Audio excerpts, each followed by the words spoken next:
শনিবার সকালে হাওড়ার আন্দুল এলাকাতে সদর লোকসভা প্রার্থীর সমর্থনে প্রচারে আসেন বর্তমানে বামেদের পোস্টার গার্ল মীনাক্ষী মুখোপাধ্যায়।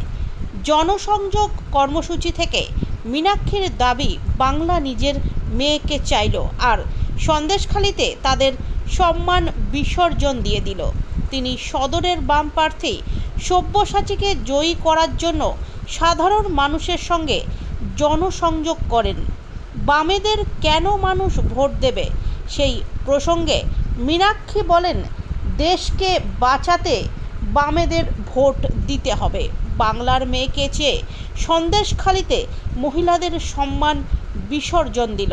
পাশাপাশি ইন্ডি জোটের ইস্তেহার প্রসঙ্গে মীনাক্ষী বলেন, আমরা সারা বছর যে দাবি নিয়ে লড়াই করে যাচ্ছি সেটাই আমাদের ইস্তেহার। দেশকে বাঁচাতে গেলে সব্যসাচী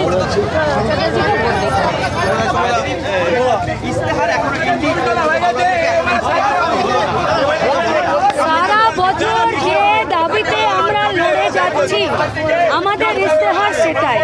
সারা বছর কর্পোরেটের বাজেটে ভোটের আগে জনমোহিনী ইস্তেহার বামপন্থীরা প্রকাশ করেন।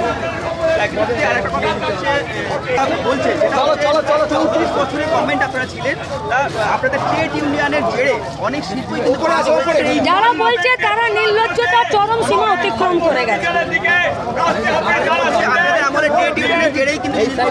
যারা বলছে তারা নির্লজ্জতার চরম সীমা অতিক্রম করে গেছে, তারা মিথ্যে কথা বলছে।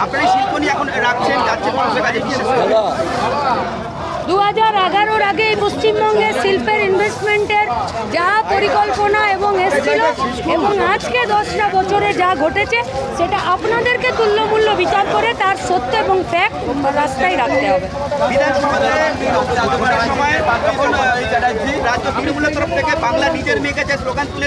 কি লাভ হলো? বাংলা নিজের মেয়েকে চাইলো আর সন্দেশখালীর মেয়েদের সম্মান বিসর্জন দিয়ে এবারে রাখছে একবার বাংলার জন্য একবার ভেবে দেখুন। এই নতুন স্লোগান 24 লোকসভাতে বাংলার জন্য মানুষ সত্যিকারেরই ভেবে দেখবে, তৃণমূল বিজেপিকে বিসর্জন দেবে।